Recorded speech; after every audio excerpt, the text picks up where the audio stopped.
So beautiful sari అండి. చినియా పట్టులో medium size border with complete rust and maroonish colour లాగా ఉంటుంది. బ్రౌన్ కూడా కాదు ఇది, యాక్చువల్లీ బ్రౌన్ కి మెరూన్ కి మిడిల్ లో ఉంటుంది.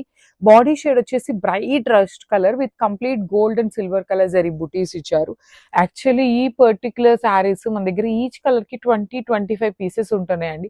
స్టాక్ వచ్చిన 2 days లో కంప్లీట్ క్లియర్ అయిపోతున్నాయి. పర్టికులర్ గా ఈ బాడీ కలర్ ఇట్లా బ్రౌన్ ఆరల్స్ రస్ట్ కలర్ వచ్చినవి అయితే ఇంకా ఫాస్ట్ మూవింగ్ ఉంటుంది. చాలా మంది అడుగుతున్నారు, మీరు ఇట్లాంటి ఫాస్ట్ మూవింగ్ ఉండే శారీస్ 20 శారీస్ తెప్పిస్తున్నారు, మరి మిగతా వాళ్ళకి సోల్డ్ చెప్తున్నారు అనేసి. సో యాక్చువల్లీ ఇట్లాంటివి మన దగ్గర 50 డిజైన్స్ ఉన్నాయండి. అలాంటి 50 డిజైన్స్ ఎన్ని హండ్రెడ్స్ తెప్పించాలండి మేము. సో అందుకని లిమిటెడ్ గానే తెప్పిస్తాం ఎప్పుడైనా కూడాను స్టాక్. వన్స్ మళ్ళీ రీస్టాక్ అవ్వగానే అప్డేట్ అయితే ఇస్తాము. సో చాలా డిజైన్స్ వస్తున్నాయి కలర్స్ లోనే. So this is the complete look. And మనకి పళ్ళు కూడాను కంప్లీట్ వైన్ కలర్ లాగా కాకుండా కల్నేతలో వచ్చేసింది. బ్లౌజ్ ఇట్లా వచ్చేసి బార్డర్ ఉంటుంది. So this is the complete look of the sari.